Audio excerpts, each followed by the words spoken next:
মুসা আলাইসাল্লাম ছিলেন ইসলামের অন্যতম শ্রেষ্ঠ নবী, উলুল আজমের নবীদের মধ্যে একজন। তাকে পাঠানো হয় বনি ইসরায়েলের কাছে। তিনি জন্মগ্রহণ করেন এমন এক সময় যখন বনি ইসরায়েল মিশরের ফেরাউনের দাসত্ব ছিল।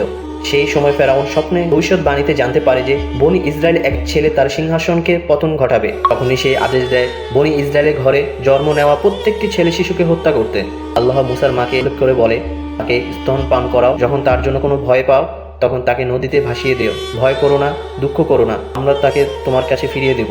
তাকে নবীদের মধ্যে একজন করব। আল কাসাস 28। শিশুটিকে নীল নদে ভাসানো হয়। ফেরাউনের স্ত্রী আসিয়া আলাইসাল্লাম শিশুটিকে পান, প্রাসাদে নিয়ে আসেন। পরে আল্লাহর প্রতিশ্রুতি অনুযায়ী মুসা আলাইসাল্লাম মাকে দুধ মা হিসেবে নিয়োগ দেওয়া হয়। মুসা আলাইসাল্লাম ফেরাউনের প্রাসাদেই বড় হতে থাকেন। একদিন এক মিশরীয় লোকের সাথে ঝগড়া হয়। এক ঘুষিতে লোকটি মারা যায়। পরে তিনি দেশ ছেড়ে মাদায়নে পালিয়ে যান। এখানে তিনি নবী শুআয়ব আলাইহিসসালামের কন্যাকে বিয়ে করেন এবং আল্লাহ তাকে তুর পাহাড়ে নবুয়ত প্রদান করেন।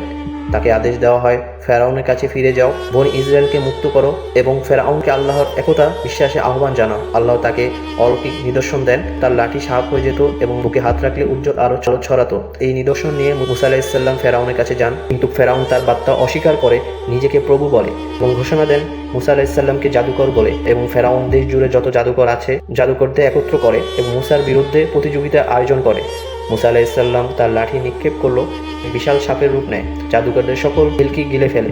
জাদুকররা অবাক হয়ে যায়, সাথে সাথে ঈমান আনে, কিন্তু ফেরাউন তাদেরকে সবাইকে হত্যা করে। এরপর আল্লাহ মুসা আলাইহিসসালামকে নির্দেশ দেন বনি ইসরায়েলকে নিয়ে মিশর থেকে বেরিয়ে যাওয়া। ফেরাউন বিশাল সৈন্যবাহিনী নিয়ে তাদের পিছনে নেয়।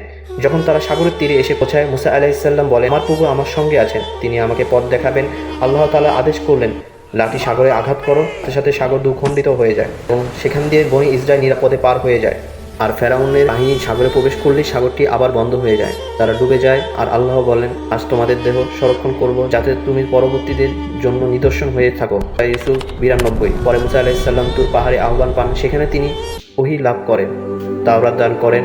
কিন্তু মুসা আলাইহিসসালাম পাহাড়ে অবস্থানকালে আর অনুপস্থিতিতে সামরি নামে এক ব্যক্তি মানুষদের অলঙ্কার গলিয়ে ওনার বাছুর তৈরি করে, তাতে মূর্তি পূজা শুরু করে।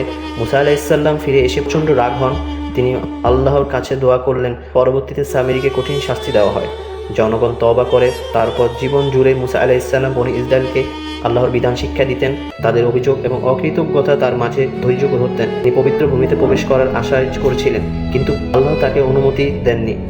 আল্লাহ বলেন, তোমরা 40 বছর এই ভূমিতে নিষিদ্ধ থাকবে। সূরা আল মাইদা 26। মুসা আলাইহিসসালাম মরুভূমিতে মৃত্যুবরণ করেন।